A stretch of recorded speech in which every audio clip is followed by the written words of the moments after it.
8 o'clock in our on Radio 786. And South Africa is dealing with issues around water security. The city of Cape Town has been on a drive to protect its infrastructure. There's the longevity of some of these resources while reducing the amount of water being lost through leaky or broken pipes. And the man who I've come to know is regarded as lots of his colleagues are very envious of him.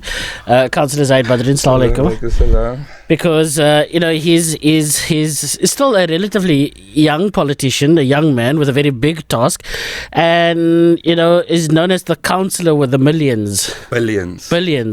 Not in your bank account though. No, definitely not. How does that work? Billions of rands allocated. You don't do the allocation, right? So essentially the budget is decided by the mayor in collaboration with the councillors and obviously the administration. But how do we get to the billions is that at the very beginning of this term, the mayor was clear around the backlog in infrastructure development, especially in the water and sanitation space, because we know it's so intrinsically linked with dignity, a word that he uses very often when he speaks about our city of hope. And this dignity is important when it comes to the fact that across our city we have pipes bursting all the time. We have sewer collapses very often in a lot of our communities. And largely this is because of the age of our infrastructure, because of the impact of vandalism and abuse on top of our infrastructure. And he recognized that this, electricity and safety, are our top three priorities that need major budget investments. And so when I started in this role, we were about 1.5 billion, then we became to almost 3 billion, and now we're on 5 billion rand in our third term of office. And the mayor's already said, or third year of office, and the mayor's already said that you must expect another doubling of that budget. And so it's got all the administrators in our team very anxious, because they know that the more money means more work. More money means more work, but also it means more dignity ultimately for our residents. But they know further that our mayor is a man of detail. He reads every single report that is given to him, and he's no way of talking yourself out of a budget write-down is going to be easily accepted by our mayor, because and this is what happened just a few weeks ago. He said to us that he's now given us this money because we've said we need all of this money to invest in our infrastructure, and now we were trying to adjust our budgets because sometimes things happen, projects can't go ahead because of various things, and he refused. He said, I'm not going to accept any of these write-downs. Come back to me with an adjusted number. And so he's serious about making sure that the money he gives to us, we're spending. And it's going to big stuff, and water and sanitation is not, I always joke, it's not a sexy thing, because we're talking about sewage, we're talking about water, and no one wants to...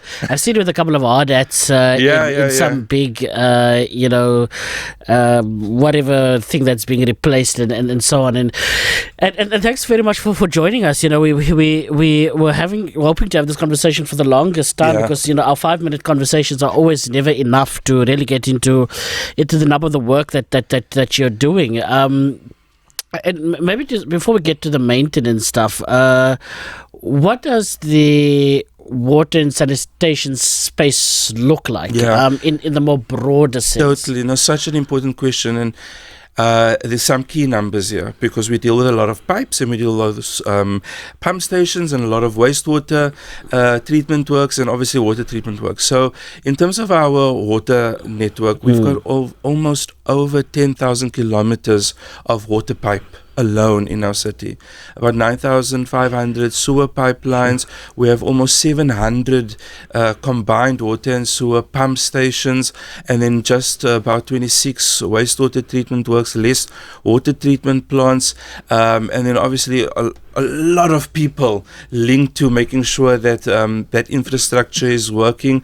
I think it's about over 5,000 at the moment, and so we're growing. Obviously, as the city grows, we're growing, and there are those key priorities linked specifically to pipe replacements, as you'll know, because we try to communicate on this regularly, as it's a major mayoral priority program as well, and then a lot of billions again going into our wastewater treatment works, because one of them down the road from us at the moment, the Athlone wastewater treatment works, is I've said this before and I'll say it over and over, is currently hanging on threads because it's needed investment for such a long time, and so we always look at it. I always look at it, and I don't know why, but first of all, the smell from time, it's not there all the time, but it's there, and maybe to deal, where does that smell come from? Is it the treatment plant? What is the cause of it? So at the wastewater treatment plant, obviously we're dealing with sewage. Yes. So you're going to naturally find a smell. Okay. Ideally, the smell's only going to be at where the sewage is coming into the plant. Okay. Because that's where it's again exposed. But as you walk from the starting point of that plant, where the inlet works is what they call it, through the rest of the plant, the smell will slowly disappear.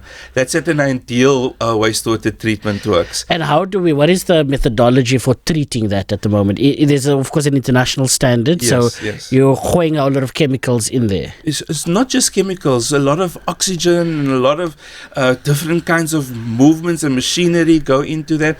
And so the first step here is to make sure that we remove all of those solid things that are coming in. The wooden planks, the slippers, the earbuds, the toothbrushes, all of those things that don't get caught at our pump stations. Because remember, our pump stations, a lot of them don't yet all have screens. So I want to quickly just start there if I can, and maybe if I show you a picture, if I can just use that liberty quickly. No, go for it. While you find that, we're talking to Cllr Zahid Badroodien, Mayoral Committee member for Water and Sanitation. We, of course, have a number of issues that we want to try and get through this morning. We're now talking about, of course, water treatment, but also we'll deal with some of the other challenges around water quality and so on and so forth. So do stay tuned to Radio 786. I'm showing you a picture now.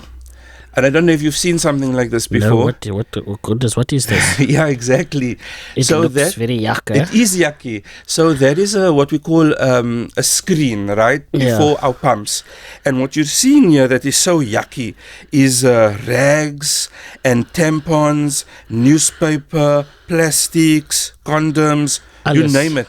All of this people are chucking. I wonder if I can show it into the camera. Will the camera be able to see? We'll be able to pick it up, We'll be able to pick it up. Some of the foreign objects that we have to block from getting into our pumps before it actually gets to our wastewater treatment works. And so this is in Milnerton at the Kuberg pump station, but you see how bad it is, And we've got something similar close by at the Langa pump station, just next to the electricity power plant here, and it looks exactly the same. And that Langa pump station drains everything from Pinelands, Hazendale, Bokmakeri, all of that. So it's quite severe, this crisis we're facing with people dumping things into our sewer system. And I want to just pause there for a moment, because as I mentioned, the system is made up of a number of things.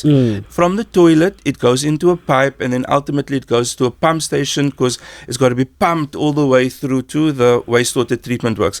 So we've got to stop that, and if we don't, then the pumps break down. And if we don't stop it at the pumps and the pumps break down, it means overflows in our roads. And unfortunately, we see that often in our poor communities and our informal settlements.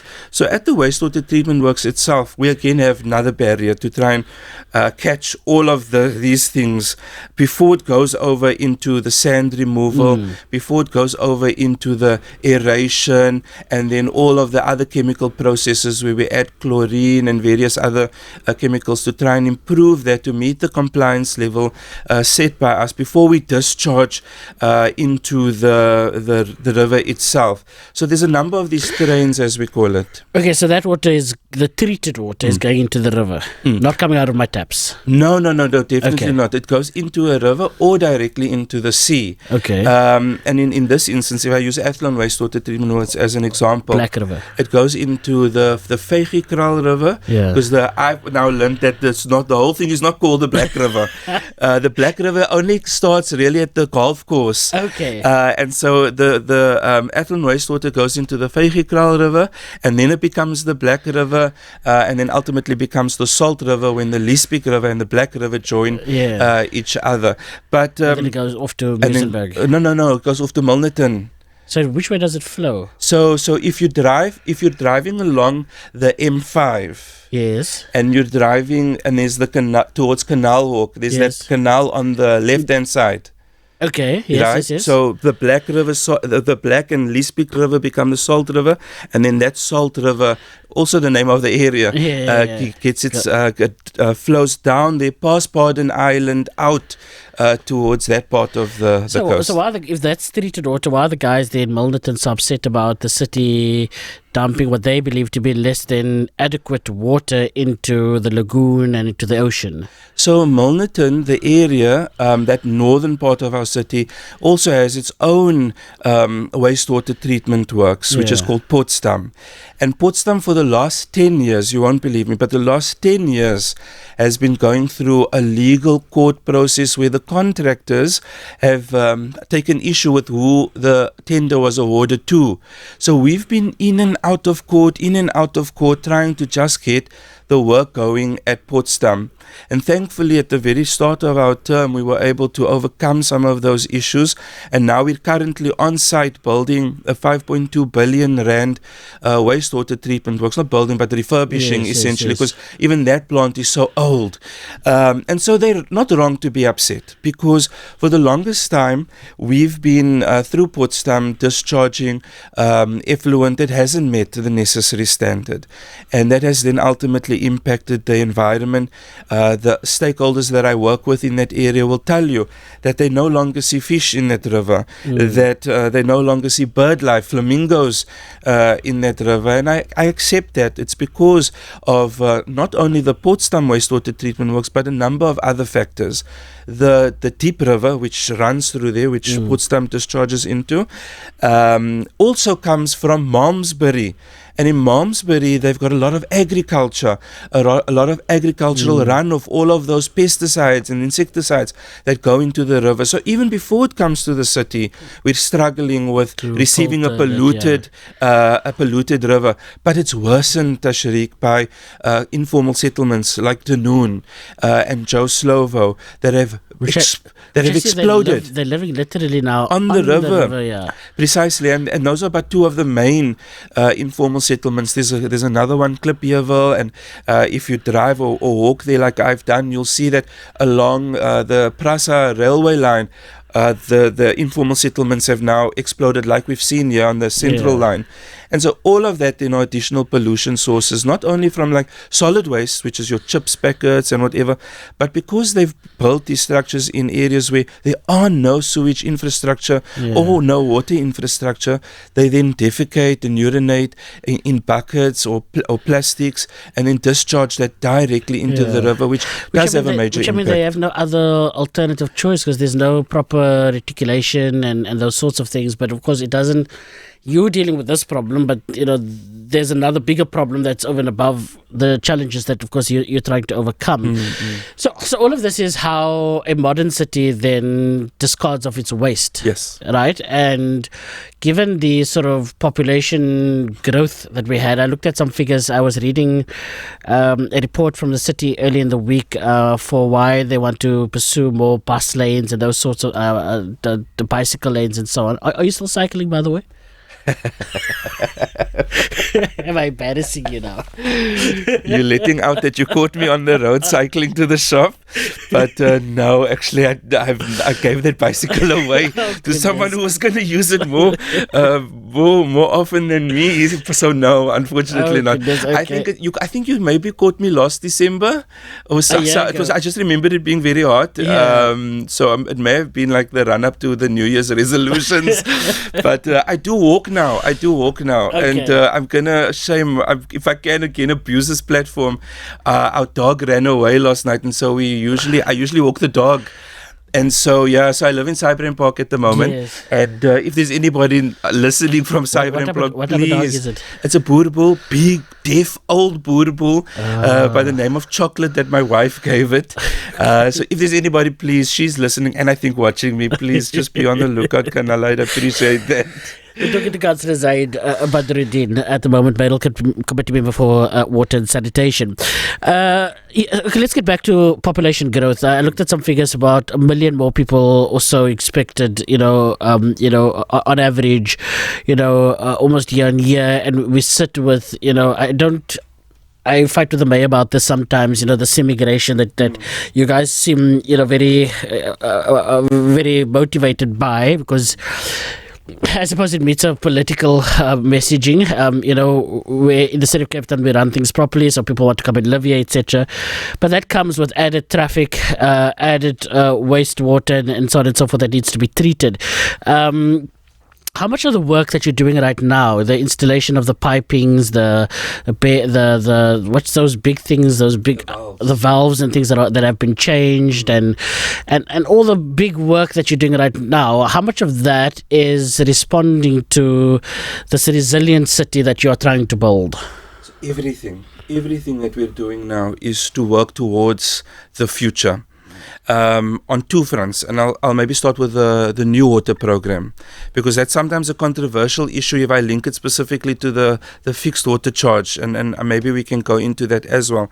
And I've printed some pictures here, but I need to now find those relevant ones. But essentially, what are we doing to prepare for what is currently 5 million people, but soon to be 10 million in the next few years, if all the calculations are correct. So firstly, we know that if we don't introduce new water sources and we only rely on our surface dams as we have at the moment, in the event that there is another drought or we go into those weather changes, climate changes again, it means then we will be unprepared. And simply our commitment to the residents for some time now has been that we'll never find ourselves in a situation where we have to queue for water as we almost had to do a few years ago. And we're not going to need to do this because at this very moment we're investing in what we call our new water program. And this, in a very summarized form, is 300 million liters of new water from new water sources every single day.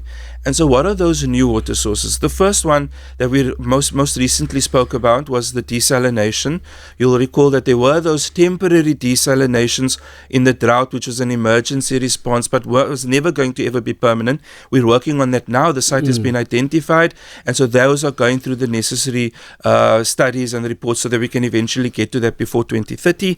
Then it's the new water program, the water reuse program, which looks at making use of purified effluent from the Zandvliet wastewater, cleaning that, ultra purifying that through advanced purification at our Fora water treatment plant, and then introducing that back into the reticulation system. That one will be the biggest water reuse project on the African continent. Okay. And then the next one, obviously, we're so blessed with groundwater, our aquifers, the Cape Flats aquifer, the Atlantis aquifer, the Table Mountain Group aquifer, and so tapping into those resources responsibly, because you can't just take out the water, abstracting that water, cleaning it, putting it into our dam so that there's this cycling.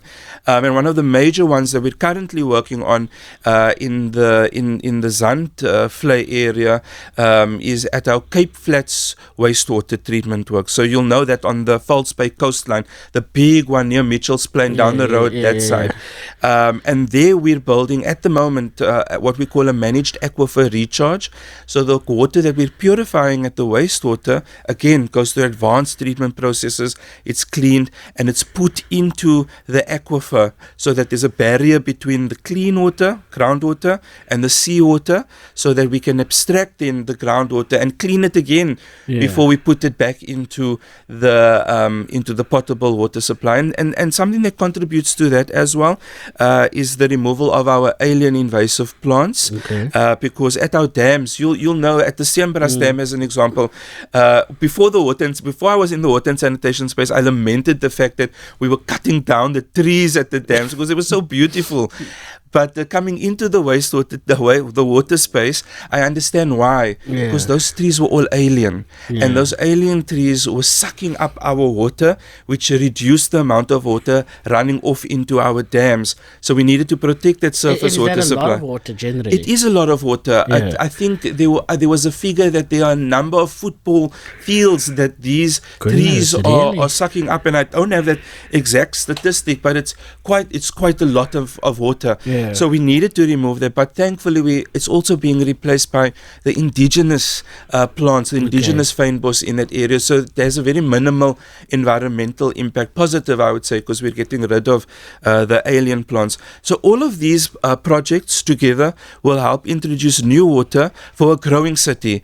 And absolutely we want the city to grow. A growing city means that we're able to collect more revenue. It means that we can use that revenue to invest back into our public infrastructure, our clinics, our libraries, our sports fields, community halls. If we become a stagnant city, we won't be able to expand in the sense of improving and rehabilitating our infrastructure. And so there's also that consideration to be made.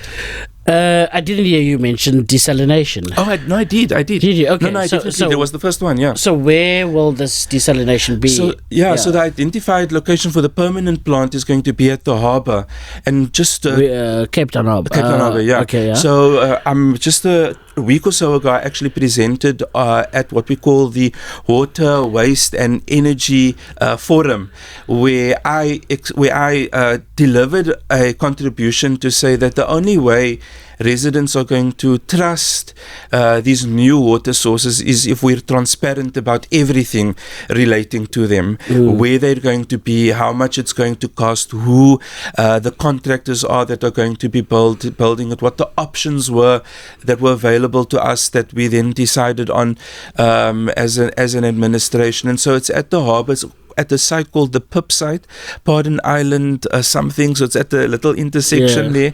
And how big in scale? So there we anticipate to produce up to 70 megaliters of water a day. Is that a lot? It's quite a lot of water, considering that the Fora water treatment plant is about the same. It's a significant amount that we can also upscale, because desalination is a great option, because if you don't need it to be producing water, then you can turn it off as a system. But when you at times of need, you can turn it on, and you can upscale it by adding additional infrastructure. And how differently will you structure that contract? Because there was big drama. I don't know exactly what it was about. In the waterfront, the small little one that we did a couple of years ago during the COVID period, people were contesting about the contracts and the duration of the contracts and who owned what, etc. What did you learn from that you will do differently with this one? So the important issue around that, the dispute around that, was that the city went into a contract with an understanding that a certain quality of water would be taken in and a certain quality of water would be produced. Obviously, the quality of water that plant was producing was a non-negotiable for us, because it needed to be drinkable. And so what then ultimately transpired was that the quality of the water wasn't essentially what was anticipated, and therefore the quality being produced wasn't the quality that we then wanted or needed. And so there was that dispute by the city at that stage and the contractor, but definitely a lot of learnings has been taken away from that, especially around the quality of the water and what additional technologies are needed to improve that quality ultimately before we drink it. And so that's currently still underway. There were the other two, Monwabisi and Strandfontein. They produced a very small amount of water. It came on at the late stage of the drought, and then the drought broke, and we never really needed that system, but it was useful again for education purposes, for people to come and see what it's all about. And what we do know is that desalination and water reuse are technologies and waters that are not going anywhere. Very close by, Windhoek has been doing this since the 50s. Yeah. Beaufort West has been doing it very successfully as well, and they're obviously very dry, arid areas. And we could potentially go the same way if we consider the journey that Perth, just on the same line of latitude, has gone through. And they're now going through the same process, and we're saying we want to learn from all of that and prevent that from happening. And I just want to say, maybe to introduce the controversial issue of the fixed water charge, because there was this or still is this perception that the fixed charge was only for the drought, because we needed to inject cash into the system. And every time I respond to this, I try and explain to the residents that it can't be the case that we only needed the income for that at that stage, because we're still currently building everything linked to the new water program. And so all of that fixed charge income helps us to make sure we have a sustainable income to build these multi-billion rand projects. If we stop the fixed charge, as an example, that income will still have to come from elsewhere. And where does that then come from, Tashreeq? It will unfortunately have to come from our rates. Yeah. And that's not something that the mayor wants. He wants it to be as low as possible. Funding as well for this? For which one? For, I don't know, something to do with water provision. I know there was at some stage there were these grants and monies, and even I think there were loans at some stage being taken out. Yes. So other than relying on the residents, where else did you get money from, and where is that money being used? So two main sources. It was the French Development Bank and the German Development Bank, KfW and AFD. And those monies isn't money that's used in the capital operational component of any of the work. That development contribution, those loans given to us by those development banks, are used for the planning processes of this, because that's also a very costly exercise when we have to use professional services providers, consultants essentially, to help conduct a number of studies. Two studies we're in at the moment is what we call the Section 78 study for a number of our wastewaters, but also for desalination and the water reuse, to see what the best model is to reduce the cost to the residents. And so some of that money helps pay those consultants and helps fund the modeling that we're doing to eventually, when we get to it, pay then for the capital work and then ultimately the operational work linked to that. But that money is not used for any capital investments that we're currently doing at the moment. Sounds like a lot of money you're throwing at consultants, though. Yeah. It is a lot of money. Is that the right thing? So we have two different ways of doing these studies, right? In-house, we obviously have our engineers who are tailored towards the operational components, making sure that what the facilities need to do are doing. So they are very operationally inclined. And then we have our project managers who oversee the implementation of these big capital builds. But before then, we don't necessarily have the kind of expertise or manpower to undertake these very large investigations, international investigations from overseas examples, more domestic examples that are studied, and then still putting the various options together. One example I'll use is our marine outfalls, where we're also where we're currently about to go into our feasibility stage, and before that was the scoping study to look at all of the options. At that stage, there were 36 different options that were identified, which the consultants then put together as the various options for us in the city. Our engineers then study those options together with the consultants and then ultimately identify what is now 9 examples that are going to go into the feasibility study. In this instance, we don't have significant resources to undertake the scope of the works required, whereas those consultants do. But there is a very important nexus between us as an administration, as a government, and the consultants to decide, to make sure that the option chosen is what we want, and then ultimately decided upon by council. So it isn't an unusual way of deciding and investigating options available. And I suppose we're looking at a city of Cape Town that's more than just my Jack's Harville journey that I take every day. It's city of Cape Town as a global player in these sorts of services. let's come back to the desalination plants very quickly. I've seen these claims. I've never really seen evidence to this effect. So let me put it to you very straight.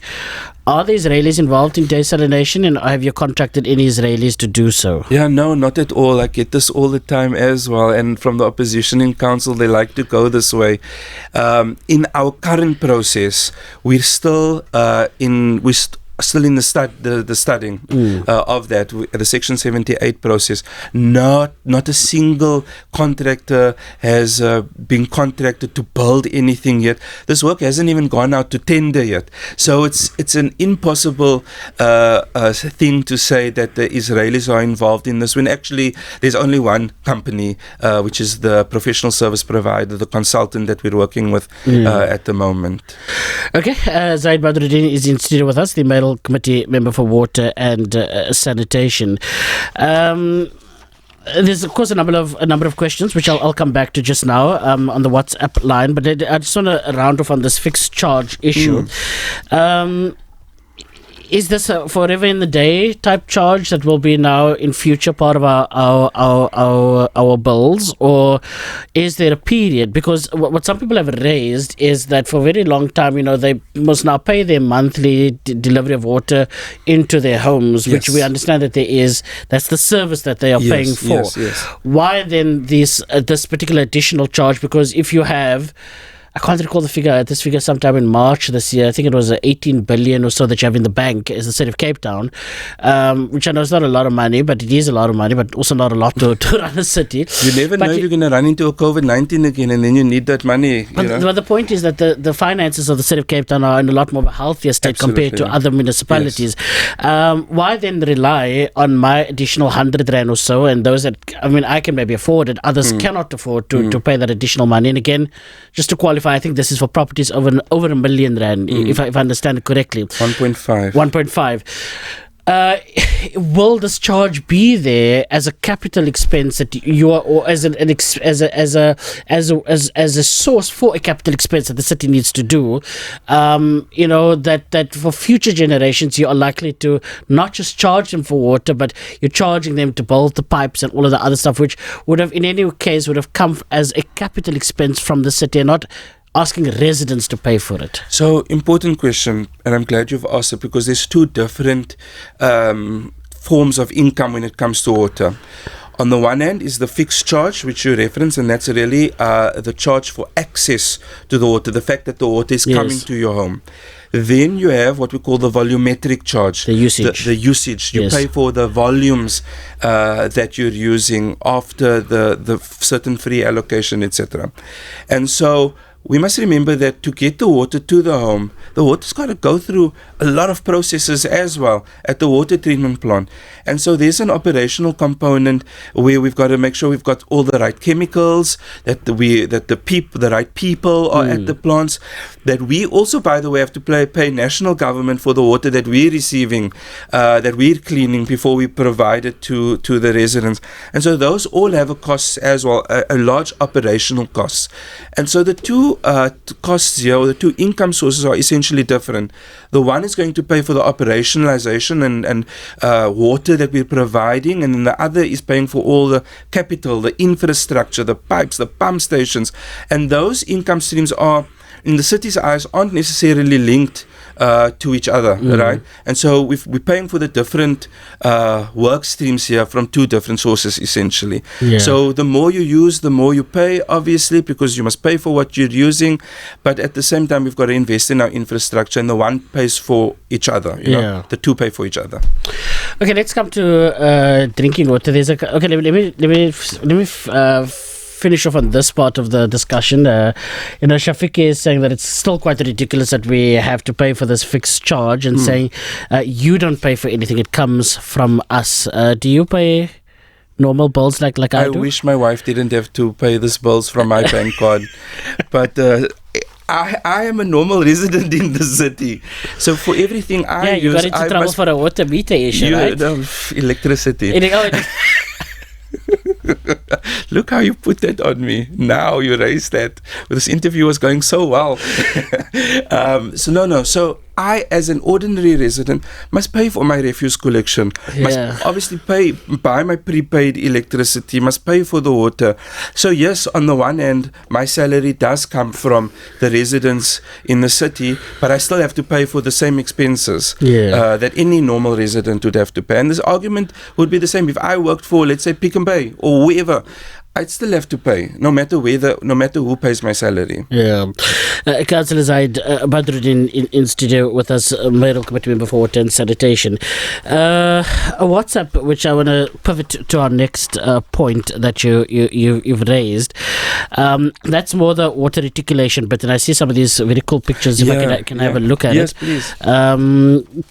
These massive valves that have been installed. Where do we get our drinking water from in the main? Let's deal with that, because now we've dealt a lot with the treatment of water that we need to get discarded. But the water that comes out of my tap, where does it come from? So we've got 5 main dams in the city. Some come from Voelvlei in Gouda, Tulbagh area. Then we've got Steenbras, and then we've got small Wilde Voelvlei. We've got smaller dams on Table Mountain as well. And so we're very blessed because our water that we drink comes from very pristine mountain sources, which means that already at the very beginning they're of an amazing quality, and residents will know when they go hiking the quality of the water that's on our mountain. Some people drink this water. A lot of that water comes into the springs in Newlands and elsewhere as well. And so those water in those dams then make its way to, are piped essentially to our water treatment plants, and then at the water treatment plants they then get piped to pump stations and peak pipes all the way to our homes. I know that this, I was asked this question the other day when I was standing at the Black River. One of the journalists asked me, do we get our water from this river? And I took that as an insight into maybe what a lot of residents think our water sources may be, that they may come from rivers in an urban area, and that's not the case. Our dam water, our waters that we open from the tap come from our dams and are not linked to any of our urban rivers, which is also an issue that we're currently trying to attend to. Okay, and do those dams, the Voelvleis and the Steenbrasses and so on, are they allocated to different parts of the city? So Steenbras services more, what is that, Metro East, etc., I would understand it. Voelvlei, Metro North. So we have 2 major water treatment plants in our city. Blackheath and then Fora water treatment plant as well, and then there's smaller ones.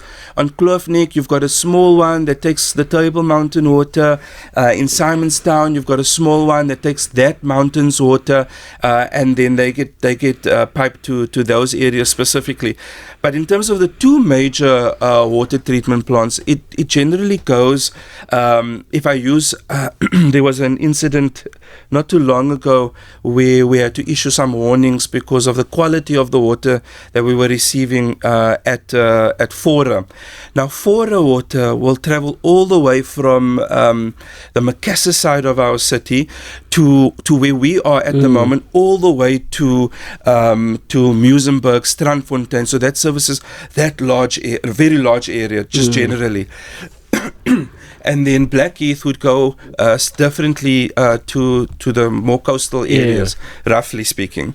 And so it's not that Steenbras is producing for Rylands. Actually, it's determined by the water that goes to the water treatment plant, and that treatment plant has a route. Okay, and that water that then comes from these natural water sources, your dams, etc., they still undergo treatment. Yes, absolutely. But not as intense. No. So we have what we call a SANS 241 standard. It's a national standard. So they will tell you there must be so much of each chemical in the end water product to deem it safe. And so our responsibility is to test the quality of the water coming in and to make sure that the water at the end meets that necessary SANS 241 standard. So it may be in an instance where about a year or so ago with the Vemershoek Dam, experienced a number of landslides, which ultimately agitated the sediment at the bottom of the dam and made the water more turbid. It meant then we had to undertake a more aggressive treatment process in order to bring the water up to that quality again. So it's cyclical, it depends, but we've got to, at the end of it, meet the SANS 241 standard. And is this tap water that the station has put? No. Not tap, No, it's not tap water. We'll maybe we should give you tap water. There's a WhatsApp. I get into trouble when I don't drink tap water. So when I meet with my directors and my executive director, I always have a jug of water that I guarantee them comes from the tap, so that we're all drinking what they're producing. And is that because they want people to drink tap? They want people to know that it is safe. Because there's a question here on the WhatsApp that it says, a few years ago we had the best quality water. What happened since? Why should we buy water? Can I ask that resident why that resident is saying that? And I wanted to raise this point because I have a very close friend with whom I often have very spirited arguments against, right? And I don't really have even evidence to convince her otherwise, but she is convinced that she needs to go and buy water somewhere, because the tap water is not adequate. And I don't have the details for it, and I'm certainly not your PR machine, but I don't share the same concerns, to be honest, that some that do share those concerns about poor quality water. And when I ask, for some of them that tell me why you say that, and I always hear the water's murky sometimes, there's a taste, it tastes too metallic-y, or taste sometimes like you can taste the chlorine. I don't know whether that's exaggerated, but there are some Cape Townians that believe the quality of the water coming out of their taps is not adequate. Can I say that when I go overseas, there's nothing more better than coming home and going to the kitchen and just opening the tap, putting your hand under the water and just drinking the ice cold, beautiful water that's coming out of our system. I enjoy it. And there are many people that I work with and that I engage with internationally as well who will tell me and can confirm, because there's data available for that Cape Town has, definitely in our own country, some of the best water quality available. And so I ask why the resident would say something like that, because it would be interesting to me, because I also have a very good friend of mine who now I've discovered buys bottled water, and so I'm about to have spirited discussions with her too, because I know that we're definitely meeting the SANS 241 standard. We communicate this data publicly, transparently. It's on the city's website. I know that by national government's own standards and own tests that we're doing exceptionally well. We know this because at the last Blue Drop standards, which is a national government benchmark, our metro municipality was among the best in our country, in and amongst the other achievements at that ceremony. But also at the same time that, yes, from time to time we may have challenges with raw water quality as it comes in. I can't control the landslides at our dams because of the immense amount of rain, but we do try and adjust those chemical processes.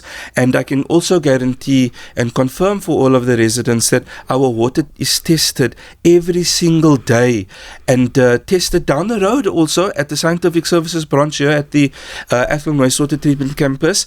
And we test them not only at our water treatment plant, but we test them at our pump stations, we test them at our reservoirs, we test it at our pipelines itself. And if at any time those values or those results deviate from the acceptable norm, we inform the residents, we immediately issue out media statements, because more often than not, I've not seen, at least in my time, I've not seen a failure of infrastructure cause the water to deteriorate, rather income, and from time to time maybe there's a process issue we have to deal with. But definitely our water is absolutely safe to drink, and I really do want to encourage our residents to drink the water and to be proud of what we're producing in the city. Shahid is asking that there are guys working in the rivers cleaning it.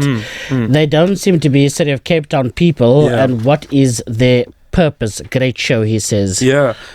No, great question, because that speaks to exactly one of the mayor's other commitments, cleaning up of our waterways. And cleaning up of our waterways, I would say it's threefold, essentially. One, the infrastructure that we're dumping into, or the effluent that we're dumping into the rivers and the oceans must be of the best standard. We're working on that at the moment, and that's currently underway. Then the second one is we as residents also have a responsibility to not throw litter into the roads, to not dump into canals or walkways. I was in Hanover Park the other day, and it just broke me inside where I saw someone take their black bin and go onto the bridge and then dump it off into the canal, and hopefully with the water it's going to wash all the way to Muizenberg, by the way, because the rivers in Mannenberg side run all the way to Zandvlei, and so they go to Muizenberg. And so there are those two components. What are the people in the rivers doing? We've got two types of cleaning in the rivers at the moment. We work very closely with an organization called Litterboom, and when you're driving along the N2 and you look onto the Black River or the Vijekral as you become the Black, you'll see those booms at the Bokmakeri Primary School, I think. I see those big nets. Yes. So we've got different types of waste interceptors. Booms, which you'll see along the Black River. We've got fences if you go to the Big and Little Lotus rivers, which is in the Grassy Park side. And then we've got socks, and we've got grids, and we've got cages, you name it. And did you say mattress? I saw there was no, we don't want mattresses, but I'll come to that in a second. So we've got all of these waste interceptors that catch foreign objects, waste that is being dumped into the system. And I think, from a water and sanitation perspective, it's probably one of the biggest crises that we're dealing with at the moment. And just yesterday, we made a submission to the mayor to say, Mayor, we need more money to keep our rivers clean. And we're asking him for another 35 million rand on top of the money we currently have, because we want to try and increase the frequency of the river cleans. Because when you drive the Black River, as I must do every day, it just breaks me inside when I see couches and mattresses and washing machines. This is what I don't get, because I see those cleanups happen, and I think there were even I don't know what you call them, the beds on the side, the river beds, the sort of sand, grassy part, that was recently also trimmed and it was cut down and cleaned up very nicely. And then like 1 week I see, because I like taking that sort of Jan Smuts, and you take the N2 and you see that water, and then the golf course. I don't know, I just like that sort of whole scenery in the mountain. But every other time I see the thing being cleaned, and then literally a week later, I see all the dirt having puddled up again, which is terribly unfortunate. Let me get through a couple of more WhatsApp messages. Ruwaida wants to know whether at Newlands, whether SAB pays for the water that they have access to.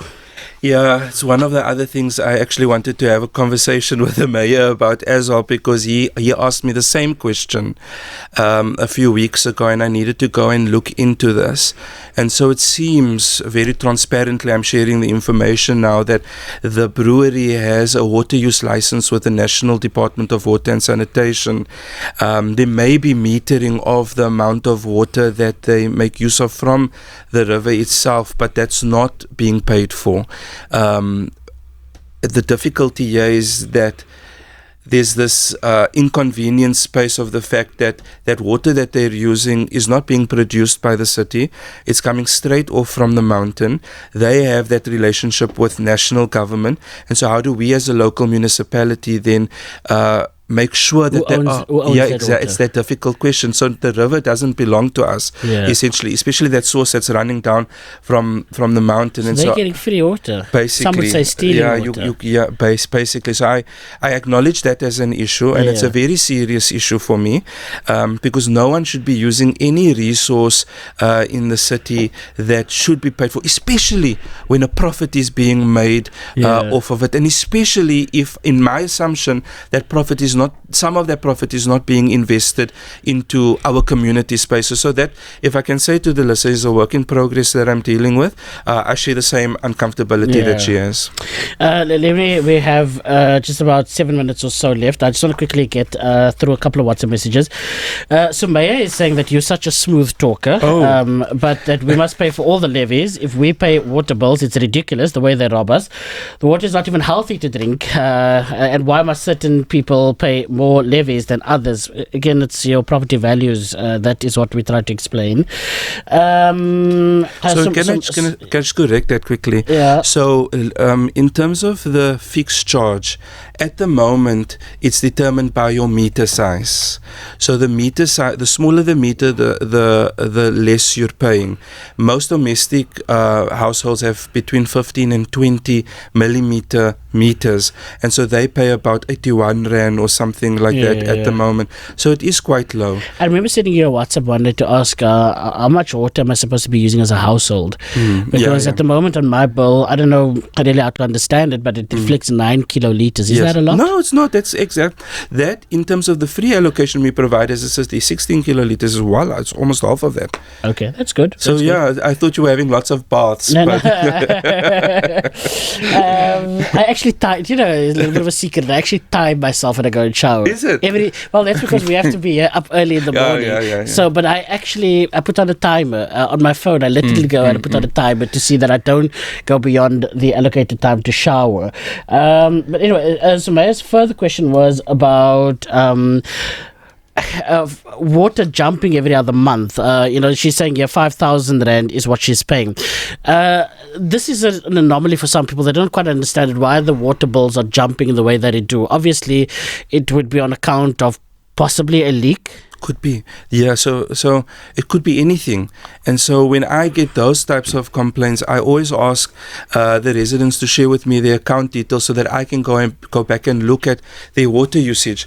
But this is why we encourage residents to monitor their meters, because if there is a spike, and it's happened in my own home as well, where on 1 month it just jumped up for no reason, and it looked back at escalation, at the estimations versus the actual readings. And so there's a lot of detail behind that I need to go into, but it certainly shouldn't be you're paying 200 rand this month and the next month is 1,500 rand. Then there's something wrong. It could be that there's a leak. It could be that it's a meter fault. It could be that someone, in some instances, is connected also, as I saw in Athlone yesterday, connected to your meter, and when they use their water, you're paying for their water because there's an illegal connection. Could be anything. So if the resident wants to reach out to me, please, she's more than welcome to do so. Yeah, I'll send you the email address of the council if you so require it. Great interview, very enlightening. I drink tap water, period. Alhamdulillah. Washila is saying, I haven't been drinking our tap water for more than 10 years. I sometimes try to drink the tap water, then I can taste the mud in the water. Okay. I'm not certain what is meant by that. Dr. Badroodien, as a doctor, I trust you. However, as a politician, I don't believe you, says that WhatsApp in there on 0786 10 11 12. Could I get Assalamu alaikum wa barakatuh. What is the level of fluoride in our water, and has it increased at any point? I don't know that exact detail, but I'll message someone while we're sitting here. Hopefully he's listening, Pierre, and then he'll send me that value quickly. I never used to drink water at all. Now I'm 4 glasses per day from the tap, says Amin. They're in on 0786 10 11 12. I stay in Bonteheuwel. I stay in the vicinity near Bonteheuwel High. The street I stay in, the water have a metal taste in it, and it simply is a bitter taste. But when I move to the Jakkalsvlei and Bonteheuwel Laan vicinity, the water is much better. I always say those residents stay in upper class side of Bonteheuwel, but why is that the case?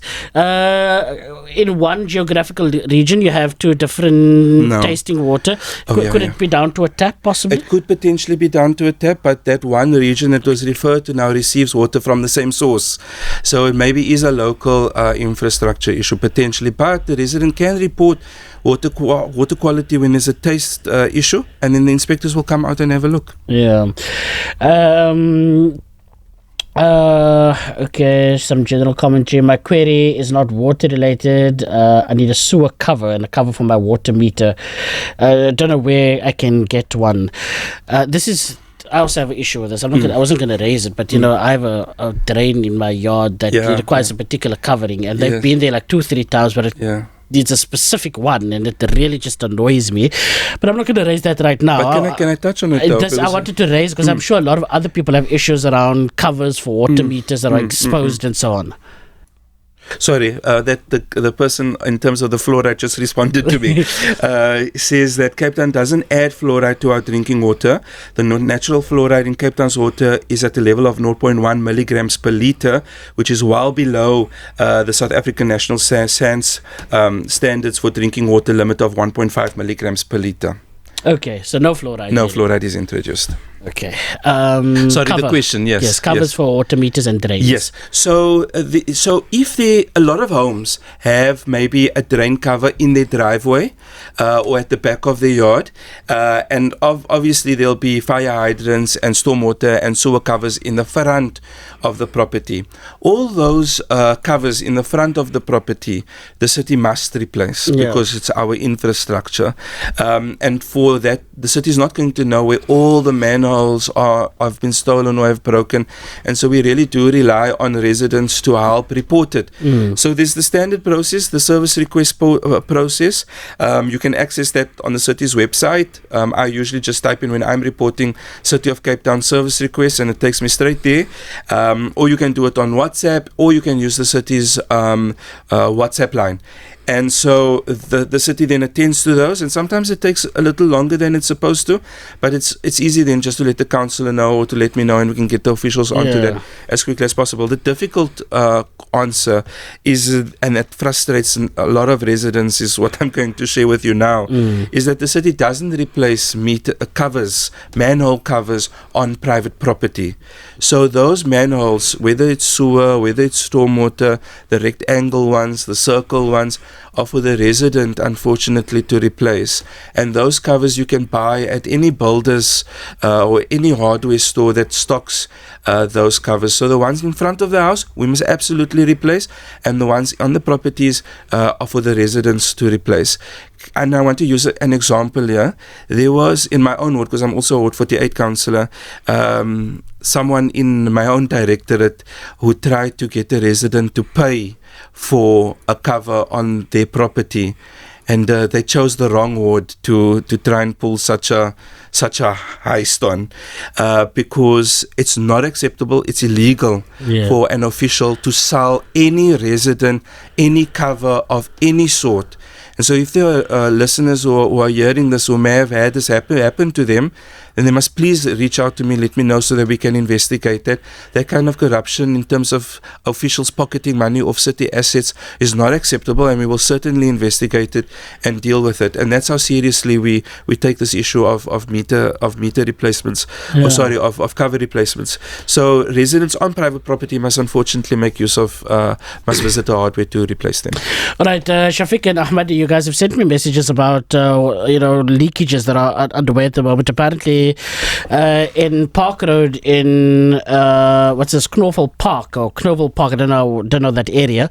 There's been the waterworks team was there, but the water's still running and flooding in the sand and on the road as well. Children are actually swimming in the water, and there's a promise for pictures. So send it through. I'll send it through to the councillor, and hopefully they can respond to that. Councillor, we're out of time. This wasn't even enough. I think we should have like a regular slot to talk about this. We've been speaking about this for a year almost. Yeah. We've always said we must do this long, and this was not long enough. There's so much happening. We haven't even touched on the river and the waterway spaces, our catchment forums, our livable urban waterways. I was in and I want to talk about the sanitation stuff as well. Exactly. So much. Let's try again in the new year, inshallah. Have a safe holiday period, inshallah. Hopefully that give salams there to the family and everyone. And my dog, if anybody knows, sees a chocolate, big brown purple. Okay. Thank you. Area. Thank you very much for coming through. Cllr Zahid Badroodien, Mayoral Committee member for Water and Sanitation.